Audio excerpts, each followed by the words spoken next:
Vidhartyavyaya Ishvaraha Uttamah Purushastvanyah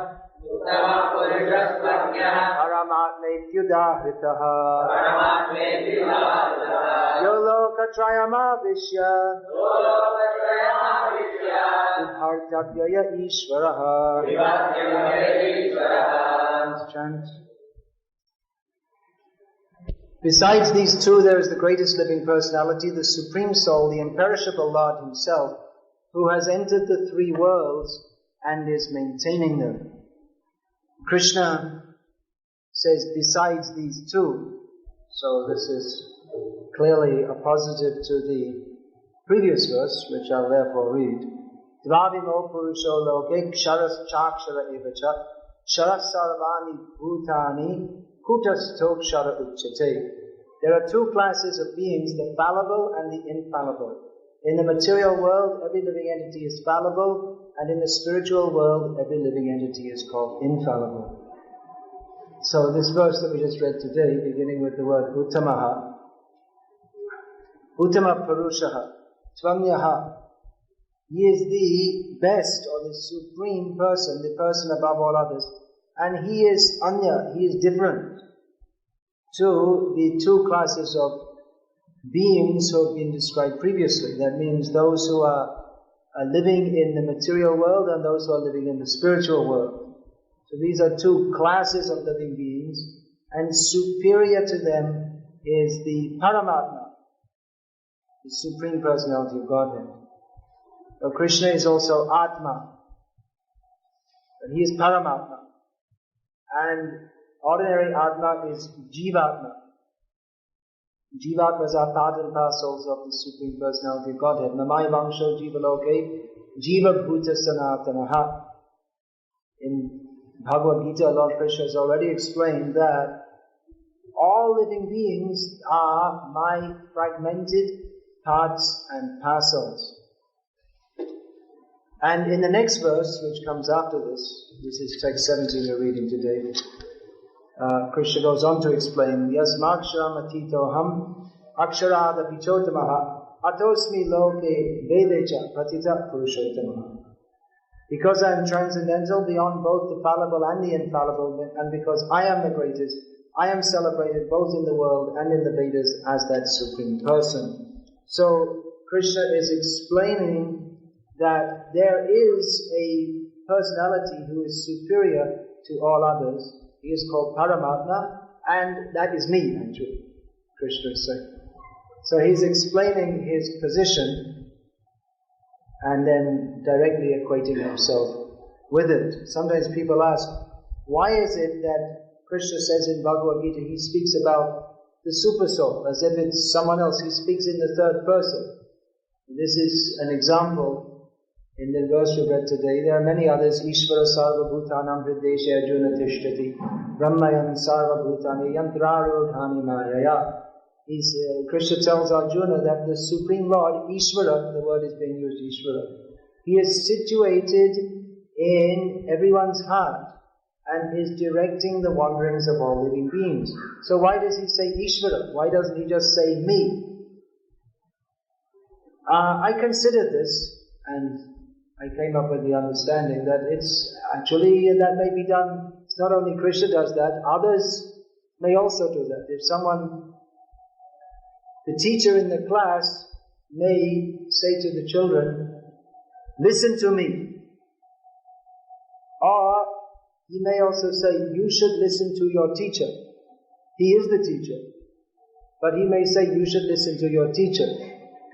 So listen to me, that is a direct order. But if he says, you should listen to your teacher, he's referring to himself, but he's not just saying you follow me, but he's saying why you should follow me, not because of me, but because of my position.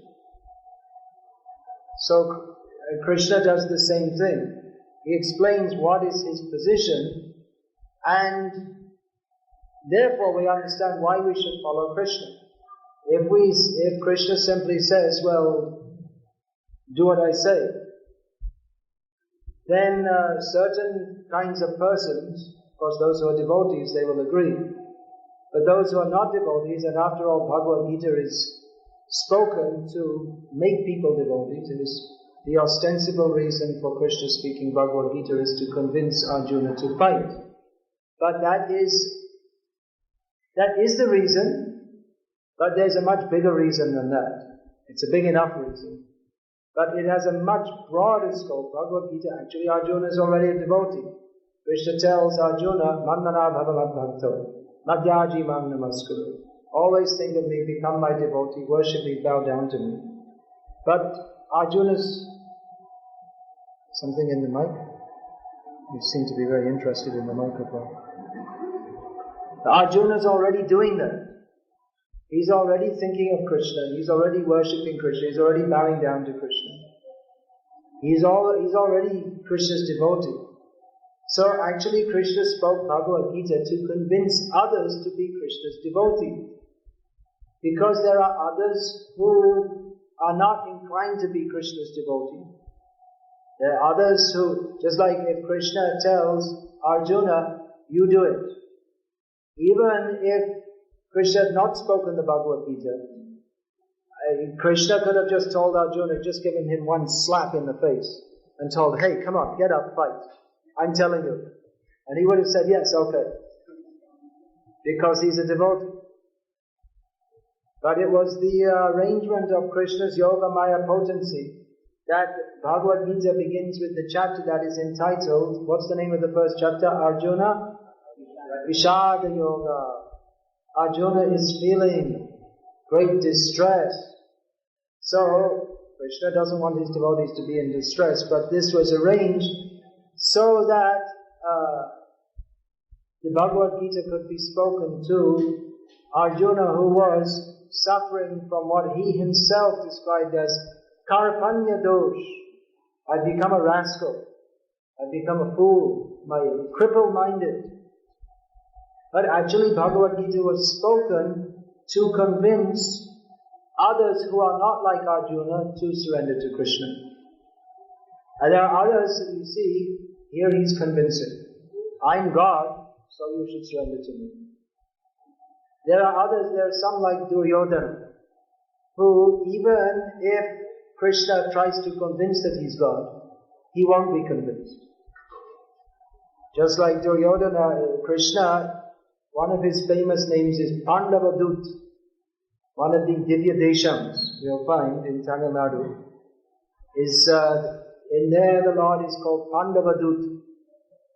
He was sent as the messenger of Yudhishthira, who is Pandava, son of Pandu, to try to sue for peace with the Kauravas. And Duryodhana, he didn't want to listen, as usual. He doesn't want to listen to anyone unless they're praising him. This is the sign of a fool. Foolish people like to be praised. But if anyone gives them good advice, they don't like to listen.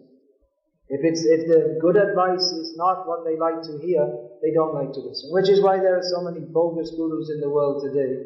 They simply praise, oh yes, you are very nice. But they don't give any actual instruction. Guru should tell you are a rascal. That is the duty of a guru. But instead they say, oh, you are very nice. Oh, this is a very good guru. He understands me well. I don't actually need a guru, just out of my leela I'm accepting him.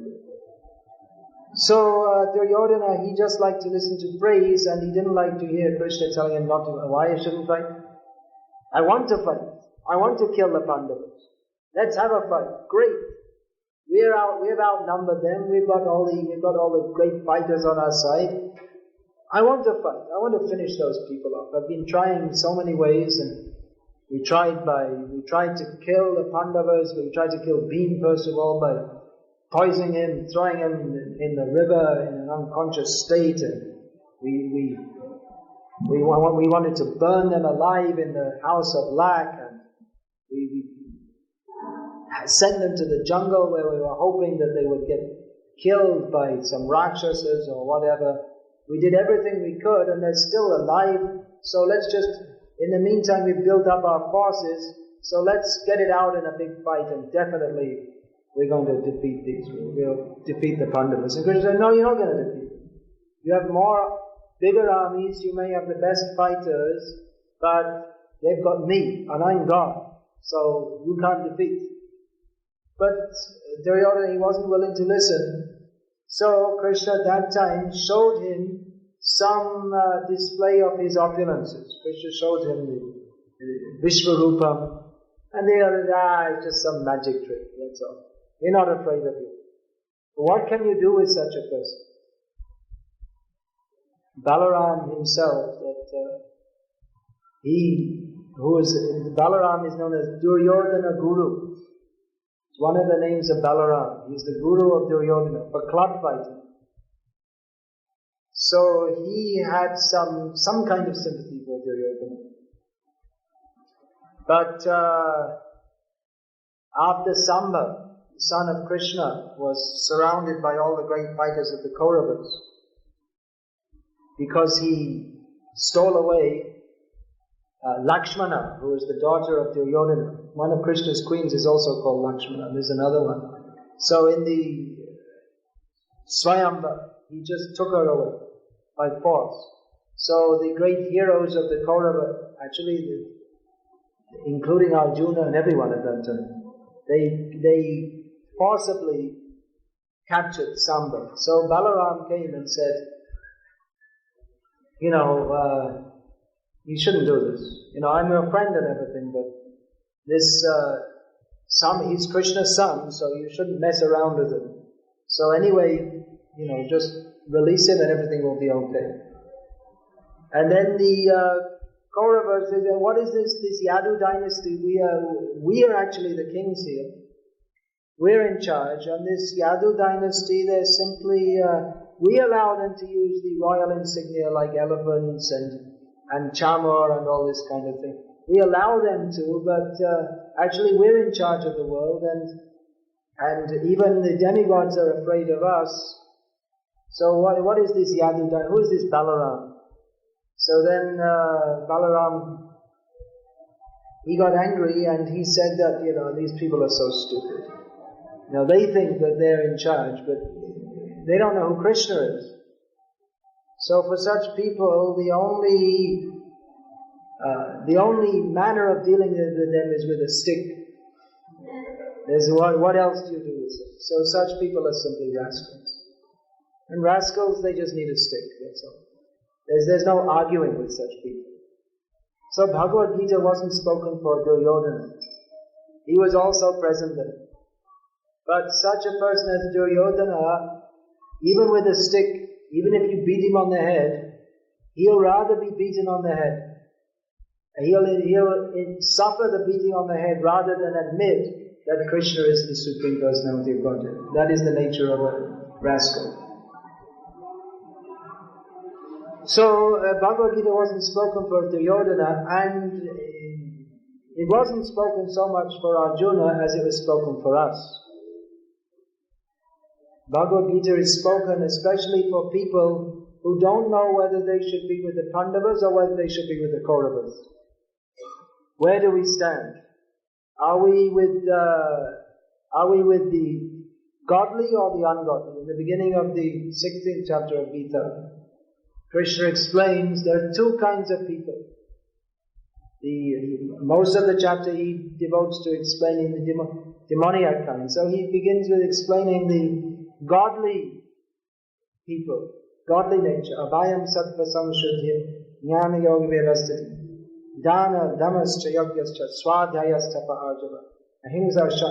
So he goes on and he explains that these good qualities such as fearlessness, purification of one's existence, being situated in transcendental knowledge, charity, self-control, performing sacrifices, studying the scriptures, austerities, straightforward behavior, these are all godly qualities. And on the other side, dambho darpo vimanascha krodha parusha evacha anyana chabhijatasya Artha Sampadam Asurim. On the other side, there are the demoniac persons whose very nature is they are arrogant, proud, conceited. They don't like to listen to anybody. They think, I know everything. Very harsh. They don't deal with people. They always deal with people very roughly, by nature angry, like a snake, and ignorant of the proper purpose of life. Ajnanam chavya. So these are the symptoms of demoniac people. So most people, they're neither very godly nor by nature very demoniac, but they're somewhere in between. And we see that just like if you drive through Chennai on Sunday morning, which I just did, you'll see so many churches and the preaching is going on, hallelujah, through the loudspeaker. So people, they have some godly inclination. So they'll be attending the church because we don't have our Hare Krishna temple there. We should be having. So they'll be attending the church, and then by the grace of the Christian church, not by the grace of Jesus, but by the grace of the Christian church, they'll go home and have chicken on Sunday, which is not godly and is not the message of Jesus, because Jesus didn't eat chickens. They have invented some myths that Jesus was a meat eater, but we don't believe it. And there's good, even from the scholastic point of view, there's very good evidence to suggest that Jesus wasn't a meat eater and that the Bible has been twisted to show him as a meat eater. So anyway, I'm just giving the example that people, they're somewhere in between. There's some godly inclination. Someone's talking about God and Jesus and hallelujah. So people have some attraction. But on the other hand, they have no clear idea of what is religion. So they think that, yes, we'll eat chicken. And where I come from, Sunday, anyway, I won't say what we used to eat on Sunday. It's not proper to speak these things in this particular time, place and circumstance. So people, they have no clear idea. So Bhagavad Gita is spoken to give a clear idea, to delineate between what is the fact, what is the truth, what is reality, and what is not. In the Bhagavad Gita, Krishna addresses various misconceptions. For instance, demigod worship. There are many people who are, we could say, superficially pious, who worship different demigods. And we see that in Hindu society, that Hindus in general, they very easily accept someone as a god. Any rascal can come along and say, I am Adya Parashakti or something like this, even though he's a man. And people are so stupid that they believe it. Or, I am Kalki. One day I was sitting in the LIC office and then I just remembered, oh, I'm Kalki Avatar. And then I got chased out of Tamil Nadu, so I ran away to Andhra Pradesh. So, people are so stupid that they believe these things. That tendency to worship, that is good. But we should know who to worship. If we don't worship who is actually worshipable, then our worship will cause us to go not upwards, but to go to an inauspicious destination. This Krishna mentions in Bhagavad Gita, Yanti Deva Vrata Devan Pitrin Yanti Pitri Vrataha Bhutani Yanti Bhuteja Yanti Madhyanchino Bhima. If you worship the Pitris, you go to Pitri Loka, which is actually down, not up. If you worship the Devas, you go to Devaloka. If you worship the ghosts, you become a ghost. Watch out, there's a lot of Bhut worship going on in Tamil Nadu. Isn't there? So many. In the villages especially, so much. Bhut, they don't say Bhut, they say Bhut. In Tamil, how do you say it? Buddha, something like that. Buddha means fool in Hindi. So it's almost the same word. So people, they have a tendency to worship. But if we don't place our worship in the right place, then you don't actually get benefit. Just the opposite. So here Krishna is delineating what is the fact. There's another about demigod worship. Krishna very clearly says, Antavattu palantesham tadbhavatyalpamedasam. Those who worship demigods, they only get temporary results from doing so. Therefore they're foolish. Because the same, people think, well, worshipping demigods, worshipping Krishna, worshipping Buddha, or worshipping Amma, there's Kerala Amma and Tamil Amma also. One's a political leader and the other's a fisherwoman. So it's all the same. Because it looks the same. You see, you put a garland, you offer some dhub and some deep, and you say some mantras, it's all the same. So if you worship Krishna, or this Amma, or that Amma, or Adya Para Shakti, who's come in a male form at the present time, or even the bona fide Vedic worship. Bona fide means it's mentioned in the Vedic scriptures of Lord Shiva, or various demigods, that it's all the same, because it appears to be the same. But no, you get a different result from doing a different kind of worship, because if you worship the Devas, you go to the Devas. You go to where they're going. You go to the planets of the Devas. If you worship Krishna, you go to Krishna. If you worship the Buddhas, you go to the Buddha, the ghosts. If you worship this bogus avatars, my God, we're on the way. Hare Krishna. I say these bogus avatars, these people who claim themselves to be God, they are extremely sinful. First of all, because they're claiming to be God and they're not. And secondly, because they're doing Vaishnava Aparad. They're doing Vishnu Aparad by claiming themselves to be God. And they're doing Vaishnava Aparad by causing so much work to Yamaraj. So, not only them, but all the foolish people who follow them, Yamaraj has to make so much arrangements for them. So in both ways, they're very, very sinful. So this Krishna is explaining. You get one result by worshipping me, and you get another result by worshipping the demigods. Then another big misconception, very common in Hindu society, is that everything is one. Ultimately, everything is one. I am you, and you are me, and we are all together, sitting on a cornflake, and so on. Everything is just the same. Me and Narayana, and everything is just one. See, you do bhakti, and then later on you will understand that I'm God. Right? Makes sense, doesn't it? Does it? No. It doesn't make any sense at all.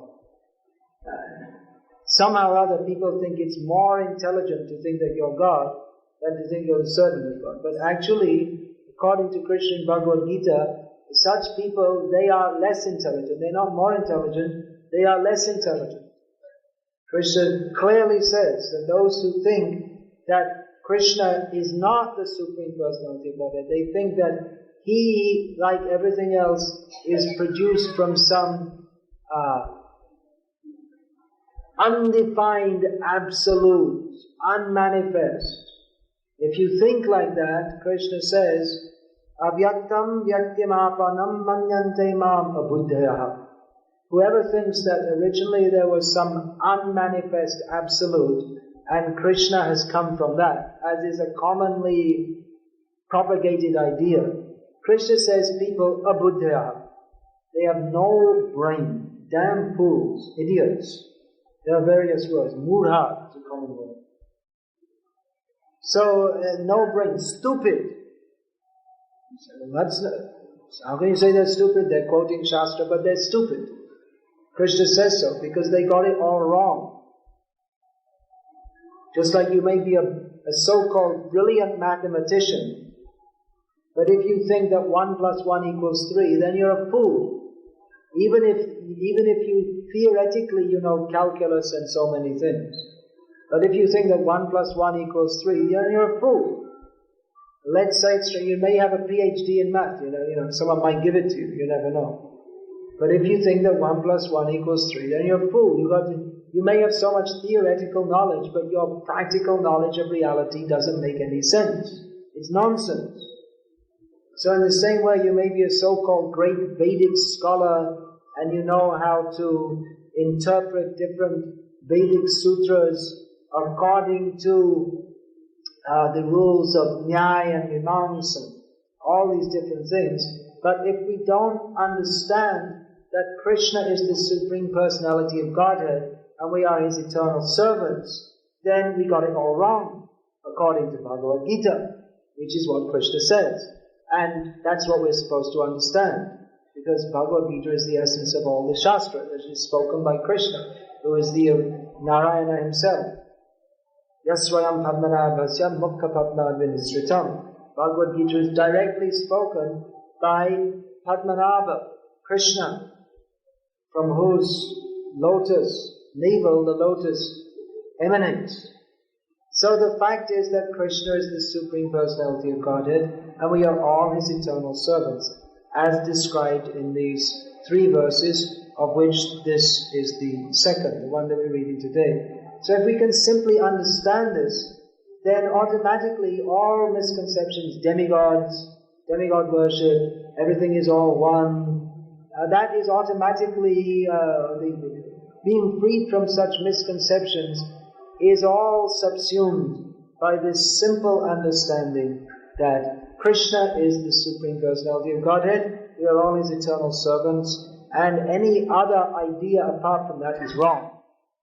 And some people say, well, you can believe this or you can believe that, and it's all the same and they're all right, but that's not what Krishna says in Bhagavad Gita, nor does that correspond to reality in any manner that we can conceive of it.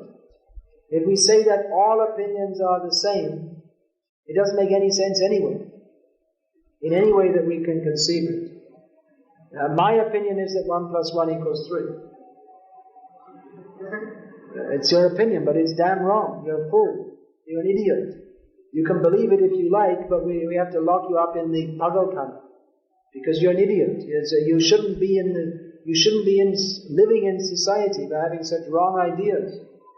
There are certain things which are right and they are correct and true, and certain things which are not true. And you can't say, if you say everything is right, whatever you want to believe. Well, I believe that it's all right for me to stab people to death and take their money. Take you to court. Well, why did you stab him to death? I heard the Swami said that all opinions are good. So my opinion is I should stab people and take their money. You see, Swami said. And the Swami is a rascal for talking such nonsense. All opinions are good. Why all opinions are good? There is fact. We have to understand what is the fact. That is called Satyam, Param Satya. What is the absolute truth? It is not that whatever you think is right. We have got tiny little brains. What do we know? So many times people ask me, what is your opinion about this or that? Immediately I reply, I'm not going to immediately reply, I cannot reply to this, because what is the use of stating my opinion? Who am I with this tiny little intelligence, with the tiny little experience of this tiny little planet through my highly limited senses? Why should I give my opinion? In my opinion, who am I to give any opinion? What does it matter what my opinion is? It's sure to be imperfect. So we don't give our opinion. We are not so foolish as to think that our opinion has any value. But we simply state what is given in Shastra, which is Krishna's opinion. And His opinion is worth understanding. Just like Krishna says in Bhagavad Gita, Yoginam api sarvesham madgatenan taratmana shraddhavan bhajate yomam samayuktatamo mataha. Krishna says, in my opinion, the best of all yogis is he who worships me with full faith. So that is Krishna's opinion. That's a fact. What Krishna thinks, that is a fact. What we think, if it's not what Krishna thinks, it means it's not a fact, it's not true. So we should know all these things very clearly. Another way in which people avoid Krishna very craftily is to avoid Bhagavad Gita and just listen to stories about Krishna or Krishna Lila without wanting to understand Bhagavad Gita. We'll listen to, there's this story in Mahabharata and there's that story, Krishna Lila, and only story. But first you have to understand who is Krishna. Otherwise, without understanding who is Krishna, what is his position, what is our position in relation to him as eternal servants, and then we'll hear stories, but actually we won't understand Krishna. Without the clear understanding of who he is, we are certain to misunderstand who is Krishna. We shouldn't try to understand Krishna's personal life without first of all understanding his public life. What is his position? Newspaper, Prime Minister Vajpayee dressed in a khadi dhoti, and he took for breakfast some fruit.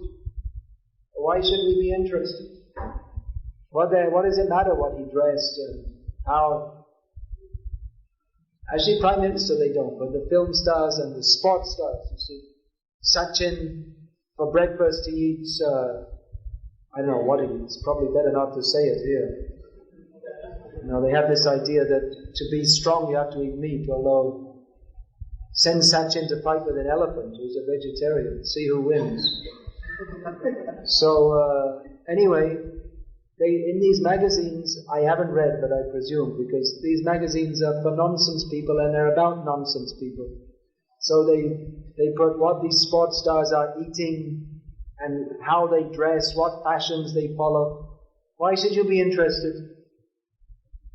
You're interested. Why should you be interested what Sachin ate for breakfast?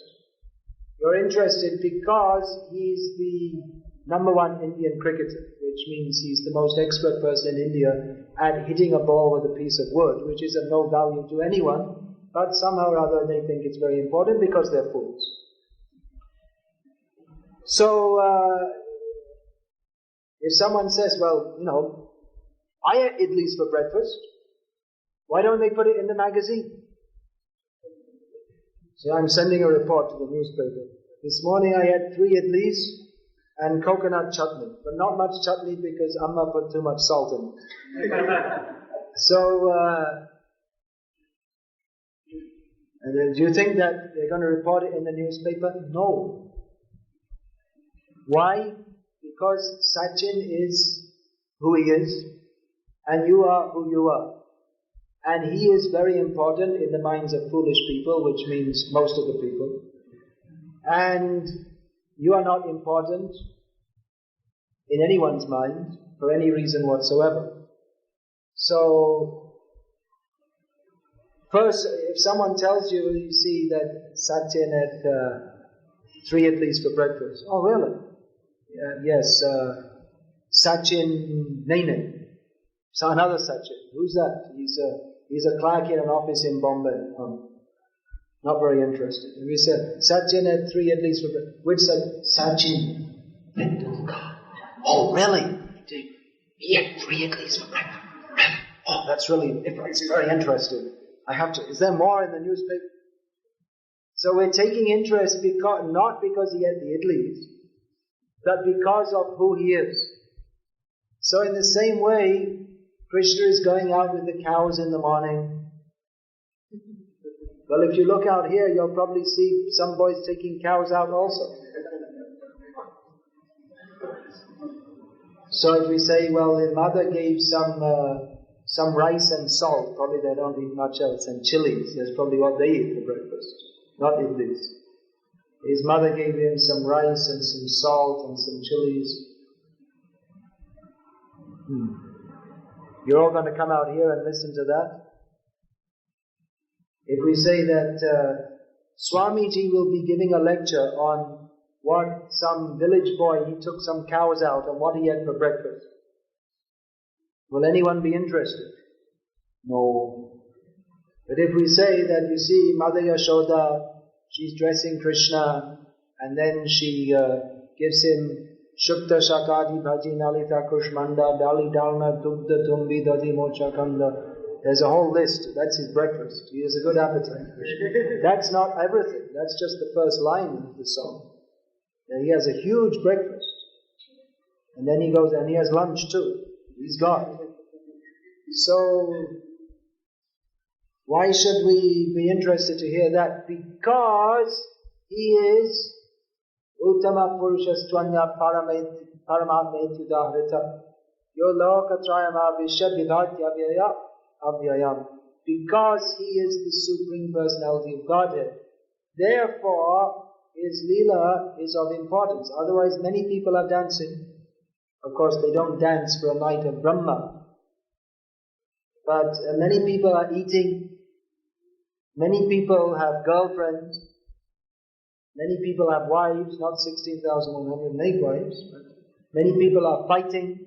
So all these pastimes of Krishna are described, but they are of value because he is the Supreme Personality of Godhead. And Shinu Sukadam Shubhadam Bhavasaram.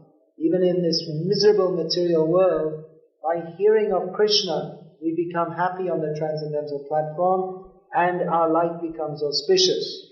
If you hear about what Sachin Tendulkar eats for breakfast, you may feel some Maya soup, but that will not be auspicious. That will not elevate our consciousness. By hearing about Krishna, we become elevated beyond the modes of material nature. By hearing about cricket players, bogus incarnations of God, or anyone else, we remain bound in the modes of material nature. So there is a difference. Hearing about Krishna and hearing about anyone else, there is a great difference. If we hear about Krishna or his devotees, we become purified. If we hear about any others, we become putrefied. Do you know what that word putrefied means? It means you become rotten. You rot away, rotting in this material world. So we should hear about Krishna, but first of all, we have to understand why hearing about Krishna is purifying, because his position is extraordinary. He is not an ordinary person. If we hear about Krishna, Krishna is going with the cows, he's dancing with the gopis, but we don't clearly understand how he is Paramatma, the Supreme Personality of Godhead, then we will tend to think that it's a nice story, and he's one of the gods. But after all, we're all God, isn't it? We will be subject to these misconceptions. We are prone to be subject to misconceptions because the very reason we're in this material world is because of embracing the misconception that I am not the servant of Krishna. So we are very much prone to accept misconceptions. That is our tendency. Our real tendency is to serve Krishna, but now our tendency has become opposite. We have become rascals, so we are attracted to rascaldom. Therefore we have to hear from persons who are fixed clearly in understanding what is the actual fact that Krishna is the Supreme Personality of Godhead. And on that platform of understanding that I am his eternal servant, then if we hear about Krishna, that will be very much conducive for getting free from the modes of material nature and being fixed in our constitutional position of as servants of Krishna. So yes, we should hear about Krishna Leela, but first we should have a very solid background of understanding who is Krishna, what is my position. I am Anu, he is Vibhu, I am very small, he is very great, he is the controller, I am the servant. The Lord is stating this very clearly here in Bhagavad Gita. Those who are actually inclined to be devotees, they will understand this and accept this. Hare Krishna. Is there any question about this? No question. Alright, that was a class on Sambandha. What is our relationship with Krishna? Who is Krishna? What is our relationship? And then the next thing we have to come to Abhideya, which means practical action in Krishna consciousness, reviving our relationship with Krishna. Sadhana bhakti, bhakti yoga. In sadhana bhakti, there are several principles which are vital, which if we don't follow, then we can't advance properly. Of course, we know chanting the holy names, that is essential. But Hare Nama Eva Kevalam, Eva Kevalam means that's the only way. It means if we don't chant the holy name, we can't advance. But there are other things to be done also. For instance, if we chant the holy names, but we don't serve Vaishnavas, then we won't advance very properly. So there are various essential points in sadhana bhakti. One point I want to speak about a little bit now is chanting. Hare Nama, Hare Nama, Hare Nama, Eva Kevalam, Kalona Strevana, Strevana, Strevagatyaramyata. One has to chant the holy names to become purified and situated in Krishna consciousness. It is essential in this Kali Yuga. So we are preaching the chanting of the holy names, and we're asking everyone, come forward, chant Hare Krishna, minimum 16 rounds, minimum, and follow these principles. And then there's initiation, and then you go on from initiation to advance in love of God. But practically speaking, I'm seeing many devotees, even those who are initiated, they're chanting 16 rounds, but exactly what it is, I'm not sure. Because it may not be the Maha Mantra. It may be something resembling the Maha Mantra, but not exactly the Maha Mantra. I'm seeing many cases, it's supposed to be 16 names and 32 syllables. But often, because, you have to chant 16 rounds and it takes some time, so devotees, they're very intelligent. They have devised a system of chanting with only about 25 syllables. So it becomes quicker. Just like Hare Krishna, Hare Krishna, Hare Krishna, Krishna Krishna, Hare Ram, Hare Ram, like this. So it becomes somewhat quicker. And you get your rounds chanted quicker. But the only problem with this is that you don't make any spiritual advancement. Because you make spiritual advancement by chanting Hare Krishna. And by chanting something else, such as Hare Krishna, Hare Krishna, Krishna Krishna, Hare Hare, Hare Ram, Hare Ram, Ram Ram, Hare Hare, Hare Krishna, Hare Krishna, Krishna Krishna, Hare Hare, Ram, Hare Ram, Ram Ram, Hare Hare. You don't make any spiritual advancement because you're not chanting the Hare Krishna mantra. So I'm seeing or hearing this is quite prominent, quite widespread. And even devotees are getting initiated and they're promising to chant 16 rounds, but I'm wondering if they're even chanting one round of the Hare Krishna mantra or even one mantra. So, if you want to advance in Krishna consciousness, please consider this very carefully. What are you chanting? You're taking time out every day to chant, so you might as well chant the Maha Mantra and go back to Godhead. Since you're spending so much time, you put your hand in your bead bag and you make some sound, so you might as well chant the Maha Mantra as chant something which vaguely resembles the Maha Mantra. Because by chanting the Maha Mantra, you will get love of Krishna. And by chanting something vaguely resembling the Maha Mantra, you'll get something resembling love of Krishna, but not love of Krishna. So please take this very seriously. We have to chant clearly Hare Krishna, Hare Krishna, Krishna Krishna, Hare Hare, Hare Ram, Ram Ram, Hare Hare. So we do that, and then we go on and we chant it. Somehow, it may become somewhat mechanical, and then we're just going.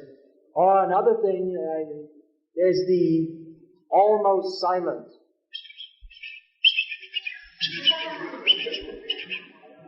And nothing heard. That also, it won't give us much benefit. Somehow, in the middle of all that, the name of Krishna might come here now and then. But chanting the Hare Krishna mantra is supposed to be repeated. Chanting Hare Krishna, Hare Krishna, again and again. The names are supposed to be repeated. Again and again, the names are supposed to be repeated. So, if we do it just as some kind of duty that, okay, I'll do it, I'll put my hand in my bead bag and some sound will come out, then we won't get the benefit of chanting Hare Krishna, and we won't advance very nicely. So please take this chanting very seriously. The first thing is that we have to chant clearly. We have to pronounce the names of Krishna very clearly. So please do that, and then you can advance in Krishna consciousness. And if we don't, then we won't. That's all. Hare Krishna. So we'll finish there. That's all for now. Hare Krishna.